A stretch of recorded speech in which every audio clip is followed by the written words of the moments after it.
ja kolmanda osa teeb siis üllatuskülaline Tallinnas, selline praegu ei avalikustab.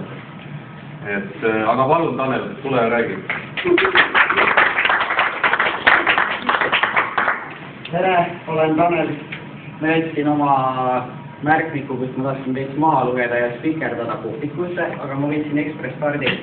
Siin on ka mul natuke vajalik informatsiooni. Mis ma vajutama pean, et sa nüüd edasi läheb? Nool paremale. Nool paremale. Okei. Ma olen sama hea nagu palju kogudes. Ma räägin kõigepealt natukene endast, et olen 20-aastane, vist peaaegu kõige noorem üldse siin Hiinas, ma ei teagi, kes Eesti selmust noorem on. Ahaa!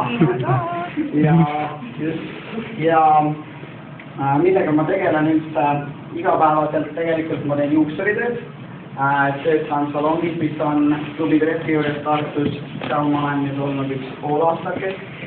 Enne seda lõpetasin gümnaasiumi, kuhugi ülikooli ei läinud, kutsekooli ei läinud ja mulle on alati nagu meeldinud õppida alasid ja õppida nagu profide käest ja mitte nagu ka võib-olla nii palju sellesse koolisüsteemi sisse süveneda, sest koolides seal ei ole kahte hästi olulist asju, mille jaoks üks asi on, mida ei õpetagi, ma olen suhted ja teine asi on raha teenimine.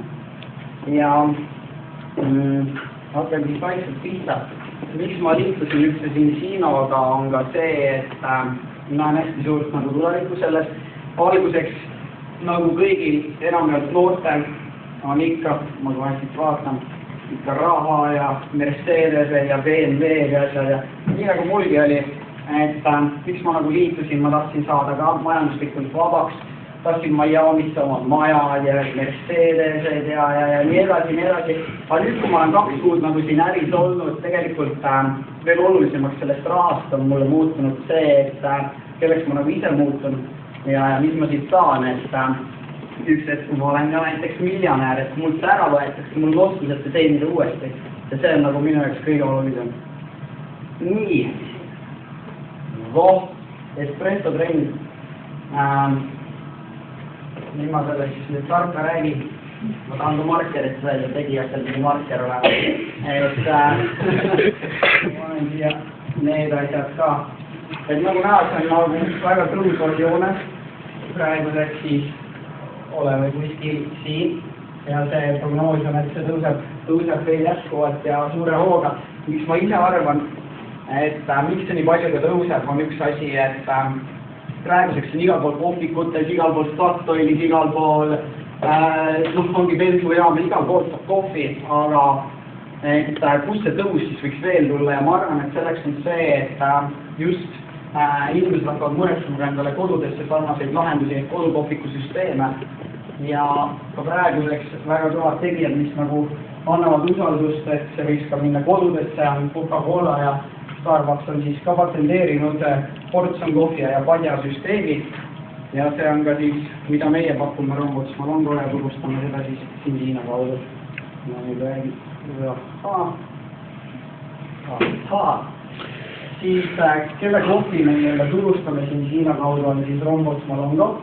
See on siis alustas 1896. aastast ja mulle väga meeldib, mis Margi ütles, et sai alustas see Jack Rombots või kuidas see nimi oli? Ja, kes siis alustas sellel ajal, oli laadal, grillis oma sellega neid jube ja siiamaani on turul see on nagu hästi oluline, selles mõttes, et sellest peab olema midagi väga head, et on tõesti siis nii kaua turul on ja et veel kasvab niivõrd meelekult ja nii edasi. Firma on siis liitunud Fairtrade'iga, paljud minu tutvusringkonnad ütlevad, no ja pikaajalised restimised, värgid, et hea kohvi, aga nagu et ei usu seda. Aga see Fairtrade annab siis ka nagu seda usaldust sellele, et firma teeb vastavalt valmistab oma kohvi ja turustab oma kohvi ja kõike muud vastavalt Fairtrade'i ette nähtud normidele, seadustele, kuidas iganes.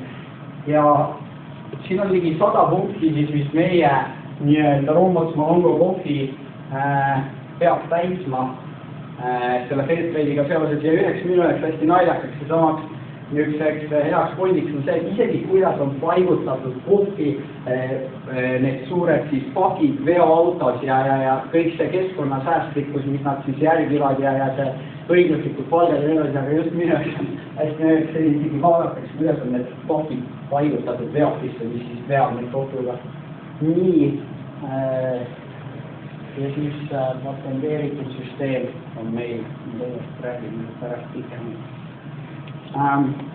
Nagu igal firmal on siis ka meil eksklusiivsed kliendid ja mis on minu jaoks hästi oluline ja mida ma ise ka edastan, et üks asi on see, et kui me reklaamime Martinit ja siis seal on James Bond selle klaasiga ja siis on tehtud pilte, siis tervele maailmale näitame teda ja siis kõik, et James Bond on jõle Martini ja no see tegelikult seda nagu ei saa nii palju uskuda, aga siin, mis annab nagu selle tõe näiteks siis Belgia kuninglik perekond, nad on aastast 1966 ja see, et nad on niivõrd kaua juba olnud, see annab ka selle usalduse ja see on minu jaoks hästi oluline, mitte lihtsalt üks reklaampilt. Samuti siis Prantsuse presidendi koda 1995. aastast. Ma ei tea täpselt nii hästi ei mäletagi, tarbivad meie kohvi. Maailmatasemel kokad, Alain Ducasse ja Paul Poolse, ei tea seda hääldada, ei tea, kokku. No võiks saanud ainukese 19 Michelini tärni, ma võiks näiteks kiirelt luua selle, et Eestis ei ole siis saadud ühtegi Michelini tärni ja nagu miks, sest see tegelikult nõuab väga tippteenindust.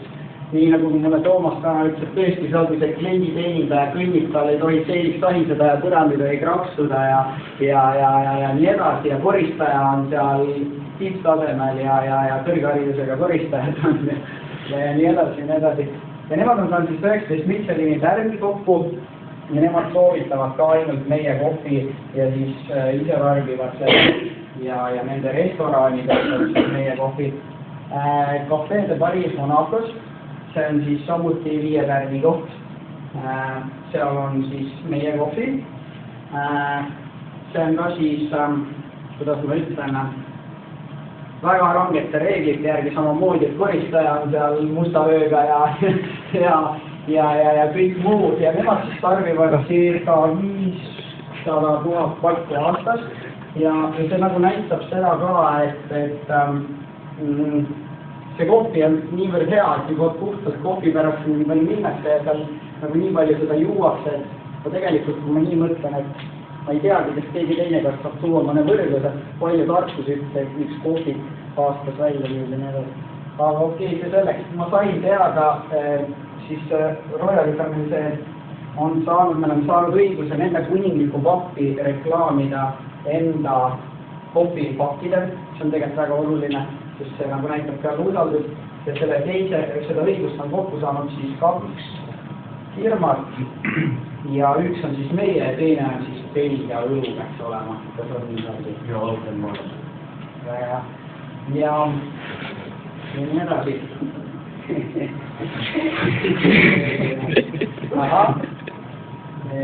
Meil on siis tegelikult 3 niisugust suures pildis edasimüügi võimalust. Üks on siis reaalne värk. See on siis, kui me oleme poodis, me vaatame seal toitu ja vaatame seal kohvimasinaid ja vaatame kõike, mida me näeme, mida me saame katsuda ja kõik, mis on siis nii-olla reaalselt meil võimalik vaadata ja siis mingisuguse raha eest endale võimalik soetada. Teine asi on siis internetikaubandus, kus me siis tellime, selle miinuseks on see, et me ei saa seal olevaid tooteid nii palju katsuda ja vaadata ja mina olen kokku puutunud, et ma internetist vaatasin, et see jülelahe üks bluus on ja vaatasin, et S on mulle hea. Siis tuli kohale, vaatasin, see on nagu XL lihtsalt. See on nagu see interneti miinus, aga võib-olla jällegi see, et kõik saavad odavamat ja nii edasi. Ja siis 3. on see otsemüük, millega siis siin Sinoga nagu tegeleb. Et me lähme siis reaalselt kliendi juurde, pakume talle kohvi, näitame talle masinat.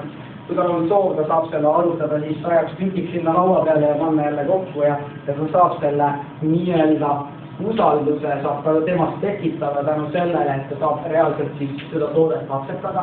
Ta saab kohvimasinaga proovida seda kohvi ja nii edasi.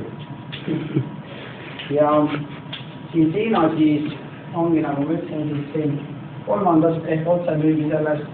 See on minu meelest väga hea ja lahe, mis mulle endale nagu see ka meeldib, on see, et tegelikult hästi palju puutub kokku sõpradega, kellega pole võib-olla pool aastat rääkinud. Ja siis sa lähed tema juurde ja sa saad kohvitada ja samas sul on võimalik lisaks sellele, et sa tegelikult ka kohtuta veel teenida raha ja müüa üks masin.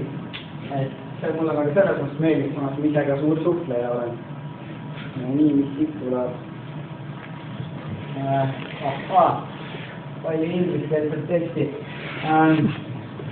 Ma rõõmuks veidike selle peale, okei, ma räägin selle ära, et siin Hiina on siis peakontor on Rootsis Göteborgis ja alustas siis 2005 ja tema nii-öelda visiooniks siis 2020. aastaks, ehk siis meil on 8 aasta jooksul saab laieneda 20 riiki ja omada vähemalt 1 miljonit klienti. Ja praeguseks siis nüüd on 9 riigis, ehk 11 riiki avatakse veel lähema 8 aasta jooksul ja kliente on meil praeguseks vist üldse natuke alla 50 000. Et väga suure asja algusest ma tahan müüa õnnistada. Ma teen sellise asja, mis tegi meie nii-öelda kuidas? Muna, mis tegi meie nii-öelda firma siis president, mis ta meile edasi andis. Tema alustas siis 2005 ja tervest nii-öelda 100% riigist oli siis alguses see on ja praeguseks siis 2012. aastaks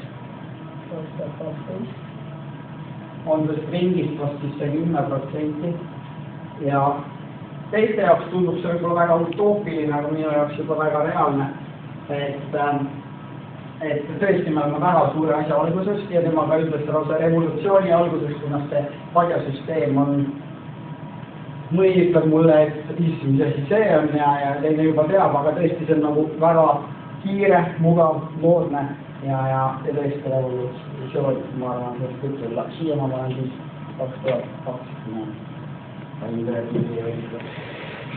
Nii, ja vaatame edasi. Oi, siis nüüd hüppas. Kiitusprobleemi.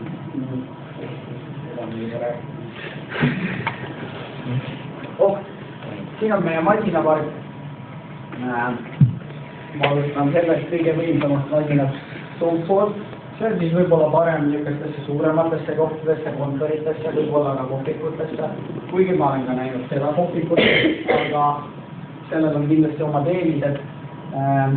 Puht juba selle poolest suuremad veemahutid, suuremad korjandusvarbid, mehaanilisem, kas siit saab lasta ka 2 asjasi korraga ei saa. Ma vaatasin ja piiri pealt, siis ma hakkasin juba endast kahtlema. Aga selleks, kuidas on 3 erinevat suurust, just, et teistel on siis neid vähem, aga rääginud täpsemalt ja sealt saab ka lasta siis meil seda kuumailu. Järgmine on siis kohviko. See on niisugune pääsilmasin siin külje peal, siis on LED-lampid, mis vahetavad valgust. Ta läheb siis roosaks, ta läheb siis roheliseks ja läheb niisuguseks oranžikaks. Nagu Ailis ütles, et jõulude on mõnus selline romantikapakett, et paneb selle mängima endale sinna lauale. Ja see on siis nagu täisautomaatne, nagu ka see, sa paned üleval selle padjakile sisse ja vajutad siis vastavalt seda kassi nupu, mis kassikäiku portsjonit endale tahad. Ja sellest natuke vähem tähendim on siis siinomasin. Selle ja nende suurim erinevus on see, et siin on siis see kõrvake. Sa paned siit padja sisse ja enne kui sa valid kas pool või terved asja, keerad siis nii-öelda kõrvast üle kinni. Ja sellest siis veel lihtsam ja nagu manuaalne variant on siis espressomasinad, kus sul ei ole ka neid luppe, kus sa oled siis ise oma kohviportsjoni regullija. Et sa paned selle siit sisse, keerad kõrva ja siis kohvi hakkab jooksma. Aga minu jaoks hästi oluline see, et tegelikult kõik kohvimasinad peavad täpselt sama head kohvi, et seal ei ole see, et nüüd teeb paremat kohvi või odavamini kehvemini. Kõik teevad sama head kohvi. ja siis toode on latesuur, sellega saab siis teha piimavahtu. Ja hea on selle valguse juures ka see, et tegelikult kui seda lihtsalt natuke piima soojaks või iganes, see on väga kiire, saab vajutada ka seisma, et see paneb piima sisse ja siis ta möllab nii kaua, kuni see on valmis, enne ta saanudki ära võtta. Et sa saad siis ise vastavalt kuivida seda veel. Ja sellega siis ka lisaks piimavahule võid sinna lisada kaktaot, sa saad teha näiteks kaktaojooki ja veel saab ka lasta näiteks kõõgveini soojaks ja mõtlesime veel mõndasid asju katsestada, aga me ei reklaami, kui me vaatame, kas õnnestuvad. Nii, mida siis Rombotsma Longo pakub tegelikult siis 19 kohvisorti, et neid on siis 11 erinevast maast, 19 erinevat sorti, lisaks 4 teesorti. Need teed tulevad siis kõik Indiast, need 19 kohvisorti, seal on siis Kolumbiat, Brasiiliat, Etioopiat ja nii edasi ja nii edasi. Ja ta pakub veel lisaks sellele, et sa saad ainult kohvi ja teed, ta pakub ka siis terves kodukohviku lahendus, siin on siis ka nii-öelda suhkrus, sulsid, kartopsid, saad oma maale kandekottide kõik kupastused kaasa vedada ja püksised ja mõjustused ja nii edasi ja nii edasi. Et tegelikult ma arvan, üks laiendasema valikuga pakkujatest on see Rombotsma Longo. Nii, kas siit tuleb veel midagi? See ei ole mulle. Et ma sellega lõpetan ja kohvi joomist pärast.